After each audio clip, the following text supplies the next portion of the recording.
पाकिस्तान में सियासतदानों के लिए और कुछ अहम हो न हो, लेकिन वो एस्टेब्लिशमेंट से बनाकर रखना चाहते हैं और इसके लिए हर वो काम किया जाता है और बयान दिया जाता है जिसकी जरूरत हो। वजीर आजम शहबाज शरीफ के नाक़िदीन के ख्याल में शहबाज शरीफ एस्टेब्लिशमेंट के खुशामद करने में इमरान खान को भी पीछे छोड़ गए हैं। ऐसा ही बयान शहबाज शरीफ ने हाल ही में दिया है, जिसमें इनका कहना था कि आर्मी चीफ ने अपना ओहदा संभालते ही मुल्क की तरक्की का प्लान बनाया। GHQ में तकरीब से खिताब करते हुए वजीर आजम शहबाज शरीफ का कहना है कि आईनी तकाजे पूरे करते हुए इक़्तिदार अबूरी हुकूमत के हवाले कर देंगे। पाकिस्तान मुश्किल तरीन हालात से निकल आया है। वसाइल की बंदरबांट की बजाय मुनसिफाना तकसीम करनी होगी। आर्मी चीफ ने मनसब संभालते ही मुल्क को आगे बढ़ाने का प्लान बताया।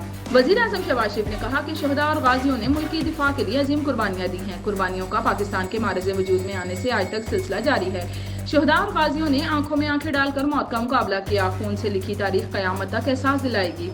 इनका कहना है कि मादरे वतन के लिए कुर्बानी देने वालों ने किसी बात की परवाह नहीं की। वो इस दुनिया से चले गए मगर पाकिस्तान को महफूज कर गए, पाकिस्तान को दुनिया की मैली आंख से बचा गए। हमें शहदा और गाजियों के मुतय्यन करदा रास्ते पर चलना है। हमें मुल्क को महफूज बनाना है ताकि क़यामत तक दुश्मन मैली आंख से न देख सके। वज़ीर आज़म ने कहा कि दुनिया में वक़ार के साथ चलने के कुछ तकाज़े हैं। हमें मुल्क से गुर्बत और बेरोजगारी को खत्म करना होगा। करोड़ों पाकिस्तानी मुंतज़िर हैं कि कब पाकिस्तान कर्जों से जान छुड़ाकर अपने पाँव पर खड़ा होगा। बहुत वक्त गुजर गया, पुलों से पानी बह गया। हमने शहदा की कुर्बानियों की दिल से कदर करनी है। इनके बच्चों की दुनिया में अजमत का लोहा मनवाना है। शहबाज शरीफ का कहना है कि हमें शबाना रोज मेहनत करना होगी। वसाइल की बंदरबांट की बजाय मुनसिफाना तकसीम करनी होगी।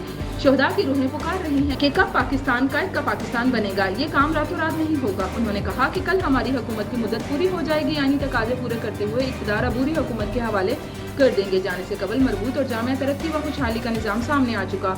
इस निज़ाम को बनाने के लिए दिन रात मेहनत की गई। हुकूमत और इदारों ने मिलकर जामिया प्लान वज़ा किया।